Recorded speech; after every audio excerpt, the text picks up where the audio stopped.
근데 딱 출장하면서 물건을 다 싣고 비가 갑자기 폭포처럼 쏟아지는 거예요.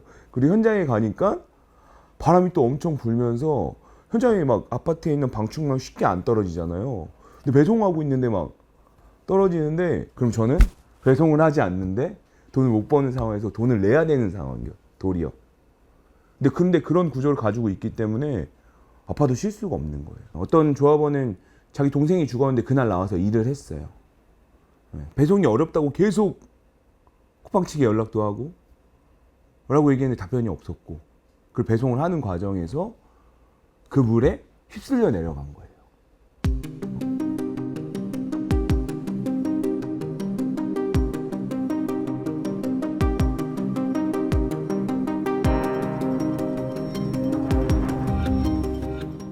비가 오거나 눈이 오거나 한다고 해서 물건을 못 받는 일은 없으시잖아요. 그 이유는 누군가 그 시간에 그거를 배송하고 있기 때문이거든요. 근데 폭우가 와도 폭설이 와도 택배 노동자의 노동은 기본적으로 멈출 수가 없습니다. 기후위기가 계속 가속화되고 있지 않습니까? 일주일에 한 번 정도는 현장에 가서 같이 배송을 하거든요. 근데 최근에 울산에 다녀왔는데 아침에는 엄청 폭염이 쪘어요. 그리고 대부분의 현장이 어떤 실내의 구조물에 있지 않습니다. 분류 작업도 다 외부에 있고 그냥 천장 하나 정도만 있고 그 밑에서 레일을 돌리고 분류 작업을 하기 때문에 거의 모든 환경에 영향을 받습니다. 근데 아침에 이제 저희가 분류 작업을 할 때는 엄청 더웠어요. 비도 한 방울도 안 내리고.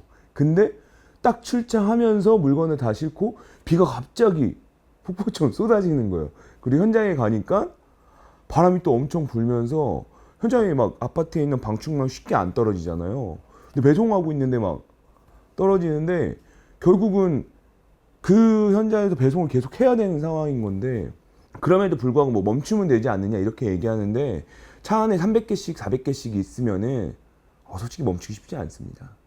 저는 물량이 많이 배송하지 않는데 이제 현장의 조합원들이 많이 배송하시잖아요. 그래서 도와주러 갑니다. 가게 되면은 작년에 눈이 억수로 같이 내린 날이 있었어요. 근데 그게 강동역에 그 강동구의 사거리에 이제 백화점 사거리가 있는데 거기에 이제 뭐라 그러죠? 업무단지 같은 데를 배송하시는 동지였어요. 저희 조합원 동지가. 그래서 가서 배송하러 갔는데 길이 눈이 다 쌓여가지고 일반 차량도 잘 못 돌아다니는 시기였거든요. 근데 골목에서 차를 주차시켜 놓고 구루마은이가 이제 저희 구루마로 표현하는데 그걸로 그 안에 있는 거리를 다 배송하는 거예요. 근데 그게 일반 사람들도 교통체증에 막 안내경보 떠가지고 차 움직이지 말아달라, 집 안에 있어달라 이렇게 얘기하는데 저희는 그 시간에 나와서 그걸 다 배송하고 있는 거예요. 그리고 길가에서 미끄러지기도 하고. 그래서 다음날 다 파스 붙이고 나오는 사람들이 정말 많거든요. 조합원들 중에는.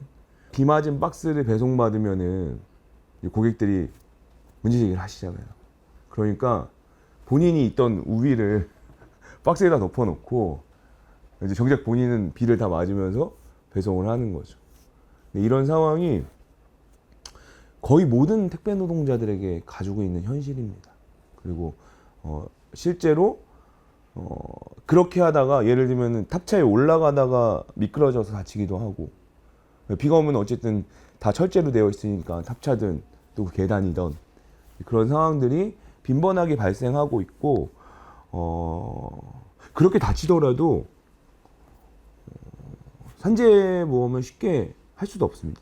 왜냐면은 고용구조가 되게 불안하고 다단계로 맺어져 있는 상황이기 때문에 다쳐도 제대로 쉴 수 있고, 또 왜냐하면 택배 노동자들은 일을 하지 않으면 하루 벌어서 하루 먹고 사는 특수고용 노동자들이기 때문에 기본급이라는 제도도 없습니다. 그래서 자기가 만약에 하나도 배송하지 않았다, 그럼 하나도 돈을 못 버는 거예요. 근데 쉽게 돈을 벌지 못하면서 실효 행위를 받는 거는 정말 쉽지 않거든요. 그러다 보니까 실제로 현장에서는 폭우가 내리던 폭설이 내리던 또는 폭염이 되던 핸드폰 알람 문자에는 계속 오지만 일을 멈출 수 없다라는 게 가장 큰 어려운 점, 택배 노동자들에게.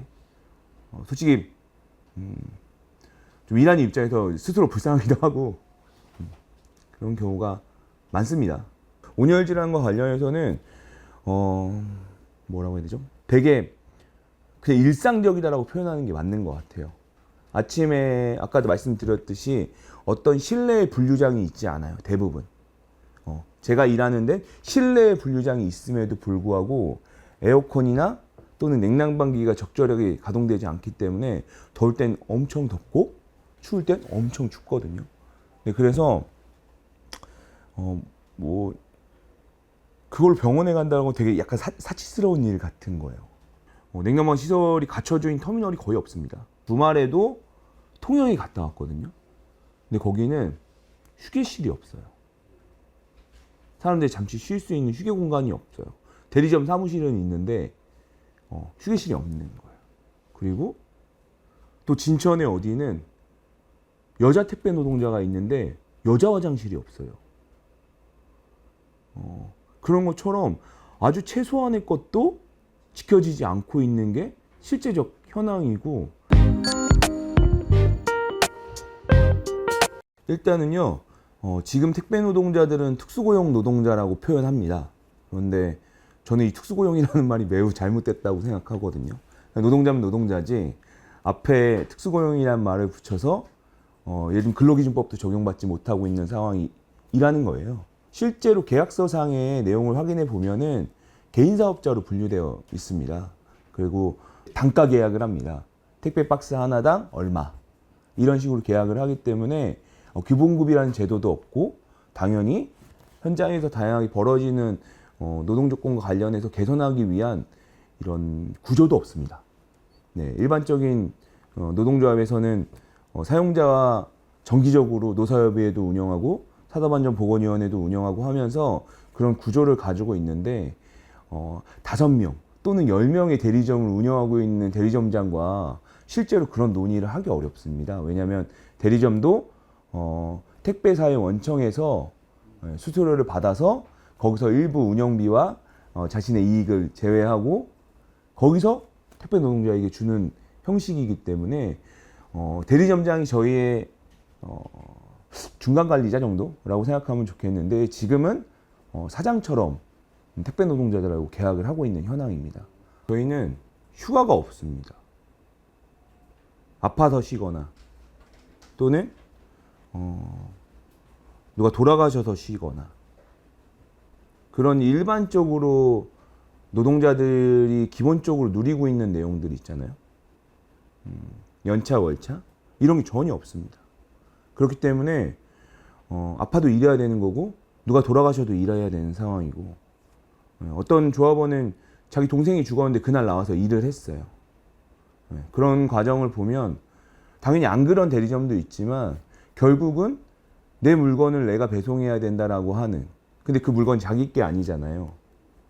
그 물건을 하나 배송하면은 700원, 800원의 수수료를 받는 거지 제가 가지고 있는 제 물건이 아니라는 거예요. 근데 제가 배송하지 않고 저를 대리해서 다른 사람을 배송하는 시스템을 저희는 용차라고 부르거든요.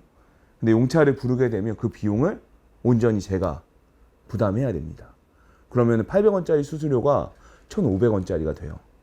그럼 저는 배송을 하지 않는데 돈을 못 버는 상황에서 돈을 내야 되는 상황이에요. 도리어. 근데 그런 구조를 가지고 있기 때문에 아파도 쉴 수가 없는 거예요. 돈을 대리어 지원을 받아야 되는 상황인데 그거를 돈을 내야지 쉴 수 있는 상황이기 때문에 30일을 일하는 걸 한 5일 만에 다 까먹을 수 있거든요. 그래서 사람들이 쉽게 쉴 수가 없는 거예요. 그걸 지원해주면 됩니다. 원청과 대리점에서 그 역할을 해주면 되는 건데, 그런 것들을 아무것도 하지 않은 채 온전히 택배 노동자에게 다 전가시키고 있는 거예요. 원래 택배는 한진이 정규직으로 시작했습니다. 정규직 택배로 시작이 됐는데 어느 순간 그걸 다 책임질 수 없다, 또는 책임지기 싫다, 또는 자본주의 사회에서 원청이 더 이익을 많이 남겨야 되는 상황이 발생되면서 개인사업자로 다 바꾼 거예요. 복리후생도 신경 쓰지 않아도 되고 퇴직금을 안 줘도 되고 단가 계약을 맺기 때문에 전혀 나머지 것들을 신경 안 써도 되는 상황이 발생이 되거든요. 그러다 보니까 당연히 이제 그런 구조로 다 바뀌게 된 겁니다. 이 고용 구조가 그래서 모든 택배 노동자를 쉴 수 없게 만들고 과로하게 만들고 하는 구조를 저는 가지고 있다고 생각합니다.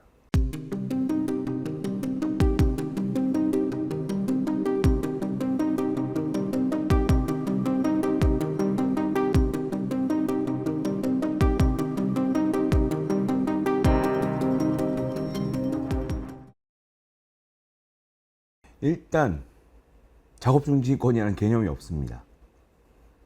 작업을 내가 중지할 수 있다 또는 사측이 작업을 중지시킬 수 있다 라고 생각하지 않습니다. 그 말은 그냥 일을 계속하고 있다는 거예요.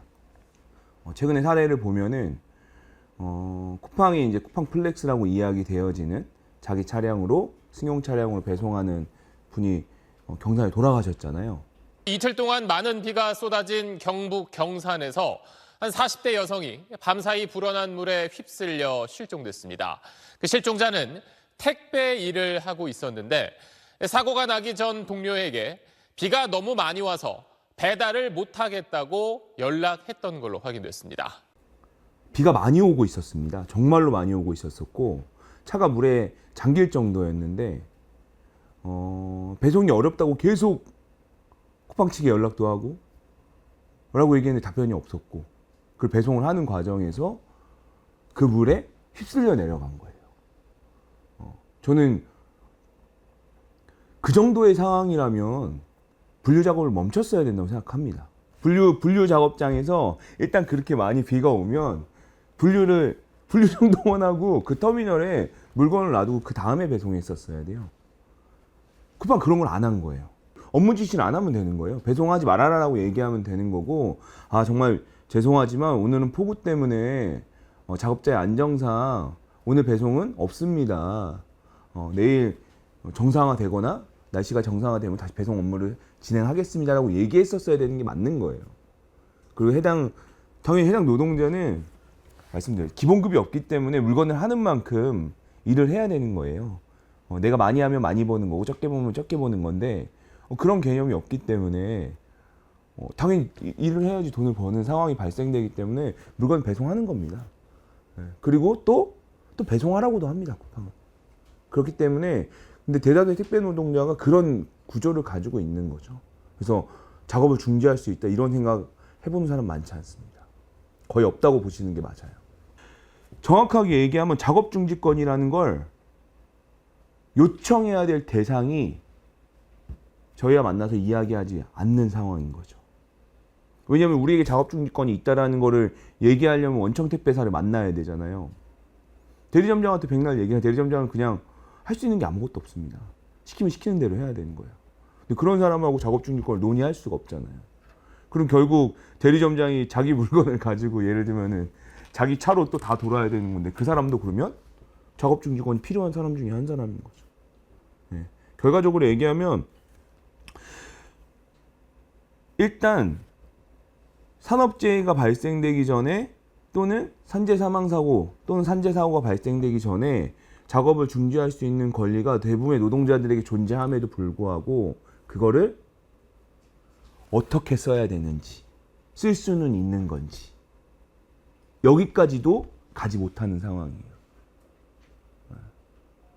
만약에 그 경산에 사망하신 노동자가 그걸 알았다라면은 배송을 멈추고 집에 돌아갔겠죠. 작업 중지권이 사측의 이익에 맞춰서 움직이다 보니 그걸 제대로 발동시키지 못하잖아요. 그럴 때 정부가 나서서 노동자들이 보호받기 위해서 일단 적어도 죽지 않고 일하기 위해서 그런 권리가 있을 수 있고 그 권리를 사용할 수 있다는 걸 알려줘야 됩니다. 노조법 2, 3조가 개정돼야 됩니다.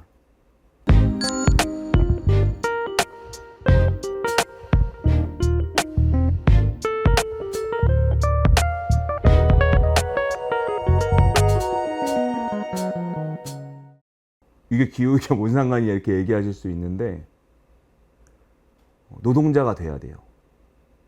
개인 사업자가 아니라 특수고용 노동자가 아니라 원청의 지휘를 감독을 받고 있는 그리고 매우 중요한 역할을 수행하고 있는 택배 노동자들이 진짜 롯데택배의 노동자, CJ 택배의 노동자, 쿠팡 택배의 노동자로 인정받아야 됩니다. 그래야 노동 조건의 얘기를 시작할 수 있어요. 비가 와도 폭설이 와도 어떤 조치가 필요하다라는 걸 얘기하려면 상대방이 사용자가 나와서 같이 얘기를 시작해야 됩니다. 저는 그게 기본이라고 생각하고 그건 대다수의 노동자가 누리고 있는 권리입니다. 교섭하는 권리, 그리고 단체 행동할 수 있는 권리, 지금도 택배노동단이 있어요. 하지만 제대로 된 교섭이 없습니다. 구체적으로 얘기할 상대방이 나와야죠.